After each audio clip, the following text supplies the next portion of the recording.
ഈ കണ്ണുനീരിന് ഒരുപാട് കഥകൾ പറയുവാനുണ്ട്. പൊരുത് നേടിയ ജീവിത വിജയത്തിന്റെ കഥ. ഇത് രേവതിയുടെയും രോഹിത്തിന്റെയും കഥയാണ്. ഭാരതത്തിലെ ഏറ്റവും മികച്ച പോലീസ് സേനയാണ് കേരളത്തിൻ്റെത്. കേരളത്തിന്റെ പോലീസ് സേനയിലേക്ക് ഇന്ന് 448 അംഗങ്ങൾ കൂടി അണിചേരുമ്പോൾ അതിൽ ഒരു അഭിമാന നിമിഷമുണ്ടായിരുന്നു. കൊല്ലം ജില്ലയിലെ മേലില എന്ന ചെറിയ ഗ്രാമത്തിൽ ജനിച്ചു വളർന്ന രണ്ട് സഹോദരങ്ങൾ ഒരുമിച്ച് ഇന്ന് തൃശ്ശൂരിൽ നടന്ന പാസിംഗ് ഔട്ട് പരേഡിലൂടെ കേരള പോലീസിന്റെ ഭാഗമായി. അവർക്കും പറയുവാൻ ഒരുപാട് കഥകളുണ്ട്. ജീവിത വിജയത്തിന്റെ കഥ, പ്രാരാബ്ദങ്ങൾക്കിടയിലും പഠിച്ചു മുന്നേറിയ കഥ. എന്റെ പേര് രേവതി. രോഹിത്. ഇതിൽ ആരാണ് മൂത്തത്? ഞാൻ PSC ഒരുമിച്ച് പഠിച്ചതാ.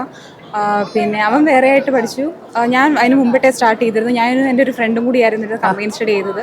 അവനും ഇന്ന് ഇതേ പ്ലാറ്റ്ഫോമിൽ കയറിയിട്ടുണ്ട്.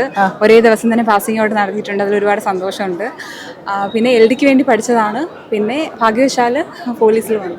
ചേച്ചിയുടെ കൂടെ തന്നെ സത്യപ്രതിജ്ഞ ചെയ്യാൻ പറ്റും ഇങ്ങനെ വിചാരിച്ചായിരുന്നോ? ഇല്ല, ഒരിക്കലും വിചാരിച്ചില്ല. കാരണം എന്ന് വെച്ച് കഴിഞ്ഞാൽ സാധാരണ ഞങ്ങളുടെ 5ന്റെ ഒക്കെ അടൂര് വെച്ചൊക്കെ KB3 ബറ്റാലിയൻ്റെ കൂടെയൊക്കെയാണ് സാധാരണ പാസിംഗ് ഔട്ട് നടത്തുന്നത്. ഇതാദ്യമായിട്ടാണ് തോന്നുന്നത് വുമൺ ബറ്റാലിയൻ്റെ കൂടെ തന്നെ പാസിംഗ് ഔട്ട് ഒരുമിച്ച് നടത്താൻ തീരുമാനിച്ച് അതുകൊണ്ട് ഒരുമിച്ച് ചെയ്യാൻ പറ്റി. ഒരു ചരിത്ര നിമിഷം പോലെ തന്നെ തോന്നുന്നത്. അപ്പം ഫാമിലിയിൽ എന്താണ് പറയുന്നത്? പാരന്റ്സ് ഒക്കെ ഇത് കണ്ടിട്ട് എന്താണ് അവരുടെ ഒരു പ്രതികരണം? സന്തോഷം തന്നെ ആയിരിക്കുമല്ലോ. ഞങ്ങൾ പാസിംഗ് ഔട്ട് നടക്കണമെന്ന് കാണണമെന്ന് ഒരുപാട് ആഗ്രഹിച്ച് ഞങ്ങളുടെ അച്ഛനായിരുന്നു. അച്ഛൻ 1 മാസമായി മരിച്ചുപോയി. അപ്പം അതിൻ്റെ ഒരു വേദനയുണ്ട്. സാധാരണ എനിക്കാണെങ്കിൽ മറ്റുള്ളവരെ സഹായിക്കണമെന്നൊക്കെ അങ്ങനെ ഒരു ചിന്താഗതിയൊക്കെ ഉള്ളതാണ്. അതിന് ഏറ്റവും നല്ല യോജിച്ച ജോലി എനിക്കൊന്ന് പോലീസ് തന്നെയാണ്. അതുകൊണ്ട് എല്ലാവരെയും സഹായിച്ച് മാന്യമായ രീതിയിൽ എല്ലാവരോടും മൃദുഭാവ ദൃഢകൃത്യം പോലീസ് വ്യാപ്തമാക്കിയ പോലെ തന്നെ എല്ലാവരോടും നല്ല രീതിയിൽ പോകണം തന്നെയാണ്. LD ക്ലർക്ക് ആകുക എന്ന ലക്ഷ്യത്തോടു കൂടി PSC പരീക്ഷയ്ക്ക് ശ്രമിച്ച ചേച്ചിയുടെ പിന്നാലെ PSC പരീക്ഷയ്ക്കായി പ്രയത്നിച്ച അനിയൻ. രണ്ടുപേർക്കും പോലീസ് ലിസ്റ്റിൽ ഇടം നേടാൻ കഴിഞ്ഞത് അവിചാരിതമായാണ്. ട്രെയിനിങ് നടന്നത് രണ്ടിടത്താണെങ്കിലും പാസിംഗ് ഔട്ട് പരേഡ് ഒരുമിച്ചായിരുന്നു.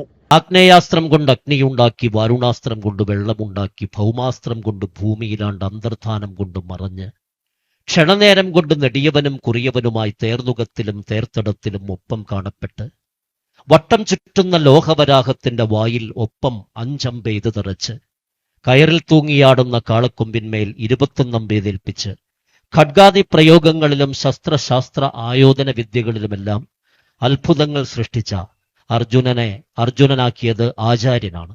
പോലീസ് എന്ന് പറയുന്ന ആ ഒരു ഇതായിരുന്നു ശരിക്കും വിചാരിച്ചിരുന്ന ഒരു ഡെസ്റ്റിനേഷൻ? അല്ല, ഞാൻ LD ക്ലർക്കിന് വേണ്ടി പഠിച്ചതാ. പക്ഷെ കിട്ടിയത് പോലീസാ. അതുവരെ ട്യൂഷൻ എടുക്കുമായിരുന്നു. ഇവരൊക്കെ എൻ്റെ കൂടെ എൻ്റെ സ്റ്റുഡൻസ് ആണ്. കൊച്ചുനാൾ തൊട്ട് പഠിപ്പിക്കുന്നതാണ്. പിന്നെ എല്ലാവരുടെയും ഒരു സപ്പോർട്ടും പ്രാർത്ഥനയൊക്കെ കൊണ്ടാണ് ഇവിടം വരെ എത്തിയത്. അതിലൊരുപാട് സന്തോഷമുണ്ട്. എത്ര നാളത്തെ പരിശ്രമമാണ് ശരിക്കും? PSCയിലേക്ക് ഞങ്ങൾ സീരിയസ് ആയിട്ട് പഠിച്ചു തുടങ്ങിയത് 2019-ലാണ്. പക്ഷെ അപ്പോൾ കൊറോണ വന്നിട്ട് എക്സാം ഒന്നും നടക്കുന്നില്ലായിരുന്നു. പിന്നെ 2 എക്സാമായി, അതിൻ്റെ ഫിസിക്കലായി കുറേ ഡിലേ ആയി. ഒരു 4 വർഷത്തോളം എടുത്ത്. പക്ഷേ ടൈം ഡിലേ ആയതുകൊണ്ടാണ് 2023 ഓഗസ്റ്റ് 16-നാണ് ഞങ്ങൾ കയറുന്നത് ഈ സർവീസിലോട്ട്. ഇന്ന് ട്രെയിനിങ് കംപ്ലീറ്റ് ആയി. നമ്മൾ സാഹചര്യങ്ങളുമായിട്ട് പൊരുത്തപ്പെടണമല്ലോ. അപ്പോൾ അത് ഓവർകം ചെയ്യാൻ പറ്റി. അത് ഇവിടം വരെ കൊണ്ടെത്തിച്ചു. ഒരുപാട് പരിശ്രമിക്കുക, ഒരുപാട് കഷ്ടപ്പെടുക. അവസാനം ഒരു ഏറ്റവും ബുദ്ധിമുട്ടുള്ളൊരു യാത്രയ്ക്ക് നല്ലൊരു വ്യൂ കിട്ടുമെന്ന് പറയില്ലേ, അതേപോലെ തന്നെയാണ് ഏറ്റവും കഷ്ടപ്പാട് എത്രത്തോളം ഉണ്ടോ അത്രത്തോളം ആയിരിക്കും നമ്മുടെ ഫൈനൽ റിസൾട്ട് എന്ന് പറയുന്നത്. ഈ പറഞ്ഞ പോലെ ഒരുപാട് ന്യൂസുകളൊക്കെ നമ്മൾ വരുന്നുണ്ട്. ഭയങ്കര സമ്മർദ്ദമുള്ള ജോലിയാണ്. 48 മണിക്കൂറുകൾ, 72 മണിക്കൂറുകൾ എല്ലാത്തിനെയും അതിജീവിക്കാൻ പറ്റും എന്നൊരു വിൽ പവർ ഉണ്ട്. ഉറപ്പായിട്ടും ഈ ട്രെയിനിങ് എന്ന് പറയുന്നത് അതിൻ്റെ ഭാഗമാണല്ലോ. ഏത് ജോലിക്ക് അതിൻ്റെതായ സമ്മർദ്ദമുണ്ട്. നമ്മൾ എന്ത് ചെയ്താലും അത് ഇഷ്ടപ്പെട്ട് ചെയ്യുക. ഈ ജോലി എനിക്ക് ഒരുപാട് ഇഷ്ടമാണ്. ഞാനത് ഇഷ്ടത്തോടെ ചെയ്യും. ഈ അഭിമാന മുഹൂർത്തം കാണാൻ അച്ഛൻ കൂടെയില്ല എന്ന സങ്കടം ആ കുടുംബത്തിനുണ്ട്. ട്രെയിനിങ് പീരീഡിനിടയിലാണ് അച്ഛന്റെ വിയോഗം. എങ്കിലും ആ സങ്കടങ്ങൾക്കിടയിലും ജീവിത കഷ്ടപ്പാടുകൾക്കിടയിൽ പൊരുതി നേടിയ വിജയത്തിന്റെ വിഷമത്തിൽ പൊതിഞ്ഞൊരു സന്തോഷത്തിലാണ് ഈ കുടുംബം. ഒരേ ദിവസം പോലീസായിട്ട് സത്യപ്രതിജ്ഞ ഇരുന്ന ഒരു നിമിഷമാണല്ലോ. അമ്മയ്ക്ക് എന്താണ് പറയാനുള്ളത്? ഞാൻ സന്തോഷമുണ്ട്. രണ്ടുപേരും ഒരുപോലെ പോലീസായതിൽ കണ്ടപ്പോ എന്ത് തോന്നി? ഇവരിവിടെ പരേഡ് ചെയ്യുന്ന സന്തോഷം തോന്നി. ഒരു വിഷമം കൂടി ഉണ്ട് അല്ലേ അച്ഛന്റെ? രഞ്ജിത, എന്താണ് ചേട്ടന്റെയും അതുപോലെ ചേച്ചിയുടെ ഒക്കെ പോലെ പോലീസിലേക്ക് തന്നെയാണോ ഇനി? പോലീസാ, PSC തന്നെ, PSC പഠിത്തം അത് തന്നെയാണ് പ്ലാൻ അല്ലേ? രേവതി ചേച്ചി പഠിപ്പിച്ചതാണെന്നൊക്കെ കേട്ടു. എന്താണ് അതിലെ സംഭവങ്ങൾ എന്താണ്? കാരണം ഞാൻ 3ാം ക്ലാസ്സിൽ പഠിക്കുമ്പോഴും എൻ്റെ അനിയത്തി 1ാം ക്ലാസ്സിൽ പഠിക്കുമ്പോൾ തൊട്ടാണ് ഞങ്ങളെ രേവതി ചേച്ചി ട്യൂഷൻ പഠിപ്പിക്കാൻ തുടങ്ങിയെന്ന് പറയുന്നത്. പിന്നെ ഒരു ഞാൻ 10ാം ക്ലാസ് ഓഗസ്റ്റ് ഓണപ്പരീക്ഷ വരെ ഞങ്ങളെ ചേച്ചിയായിരുന്നു പഠിപ്പിച്ചുകൊണ്ടിരുന്നത്. സത്യം പറഞ്ഞാൽ ഒരു ട്യൂഷൻ ചേച്ചി അങ്ങനെയൊന്നും അല്ല. സത്യം പറഞ്ഞാൽ ഞങ്ങൾ നമ്മളൊരു പോണ്ടെന്ന് പറയുമ്പോൾ യഥാർത്ഥത്തിൽ സങ്കടം വരുന്നത്. കാരണം ചേച്ചി പോയപ്പോഴത്തേക്കിന് ഭയങ്കര വിഷമമായിട്ടുള്ള ഒരു കാര്യമായിരുന്നു. ചേച്ചി എന്ന് പറയുമ്പോൾ എൻ്റെ ബെസ്റ്റ് ഫ്രണ്ടായിരുന്നു. എനിക്ക് സ്കൂളിനെക്കാട്ടി കൂടുതൽ എൻ്റെ അമ്മയുടെ അടുത്തും അച്ഛൻ്റെ അടുത്തും പറയുന്നതിനെക്കാട്ടി കൂടുതൽ കാര്യങ്ങൾ ഞാൻ എപ്പോഴും ചേച്ചിയായിട്ടായിരുന്നു എനിക്ക് ഏറ്റവും കൂടുതൽ കമ്മ്യൂണിക്കേഷൻ എന്ന് പറയുന്നത്. പിന്നെ ചേച്ചി പോയപ്പോൾ ഭയങ്കര വിഷമമായിരുന്നു. പിന്നെ ചേച്ചി ഞങ്ങൾക്കൊരു ബേസ് തന്ന് അതിൻ്റെ ഒരു ഇതിലാണ് ഇതുവരെ ഞങ്ങൾ ക്ലാസ് ടോപ്പറായിരുന്നു. എല്ലാം ചേച്ചിയുടെ ഒരു കഴിവാണെന്നാണ് ഞങ്ങളുടെ വിശ്വാസം. ചേച്ചിയാണ് ഞങ്ങൾ ഇത്ര ആക്കി മാറ്റിയത്. പുള്ളിക്കാരി ഇപ്പം രേവതി പോലീസ് എന്ന് പറയുന്ന ഒരു സ്ഥാനത്തേക്ക് വരുമ്പോഴത്തേക്ക് തീർച്ചയായും നിങ്ങളെ പോലെ തന്നെ ഒരുപാട് പേർക്ക് അതിന്റെ പ്രയോജനം ഉണ്ടാവും തോന്നുന്നുണ്ടോ? നല്ലൊരു പോലീസുകാരി ആയിരിക്കും. തീർച്ചയായിട്ടും ചേച്ചി സമൂഹത്തിന് വേണ്ടി ഞങ്ങളുടെ അടുത്ത് എപ്പോഴും ചേച്ചി പറയായിരുന്നു, നമ്മളൊരു പ്രവൃത്തി ചെയ്യുമ്പോൾ അത് മറ്റുള്ളവർക്ക് വേണ്ടി ആയിരിക്കണം.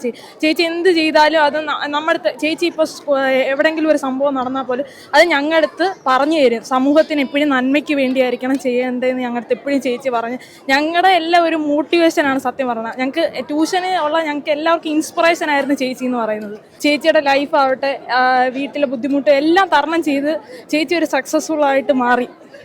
ശരിക്കും പറഞ്ഞാൽ അതുകൊണ്ടാണല്ലോ ഈ ഒരു നിമിഷത്തിൽ നിങ്ങൾ അത് കാണണമെന്ന് വിചാരിച്ചു വന്നത്. അതുമാത്രമല്ല ഞാനൊരു SPC കേഡറ്റ് കൂടിയായിരുന്നു. അപ്പോൾ ചേച്ചിയുടെ ഈ പോലീസ് ആയപ്പോൾ ഞങ്ങൾക്കെല്ലാം വളരെ ഇൻസ്പിറേഷൻ ആയിരുന്നു. ഒരു SPC കേഡറ്റ് എന്ന നിലയിൽ എനിക്കും കൂടെ ഒരു ഇൻസ്പിറേഷൻ ആയിരുന്നു ഭാവിയിൽ ചേച്ചി ഇങ്ങനെ പോലീസിലൊക്കെ ആയെന്ന് പറയുമ്പോൾ. അതുമാത്രമല്ല ചേച്ചിയുടെ സഹോദരനുമായി സത്യം പറഞ്ഞാൽ ചേച്ചി എല്ലാവർക്കും ഒരു മോട്ടിവേഷനാണ്. ഞങ്ങളുടെ ബന്ധുവല്ല, എൻ്റെ കുട്ടികളെ ബന്ധുക്കളിലും അപ്പുറത്താണ്.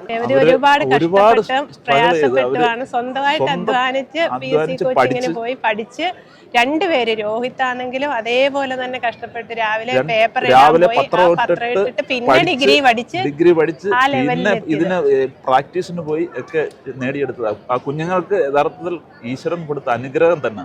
രോഹിതും രേവതിയും ഇന്ന് പാസിംഗ് ഔട്ട് പരേഡിലൂടെ പുറത്തിറങ്ങിയ 448 പോലീസുകാരും കേരള പോലീസ് സേനയുടെ അഭിമാനമായി മാറട്ടെ എന്ന് നമുക്കും ആശംസിക്കാം.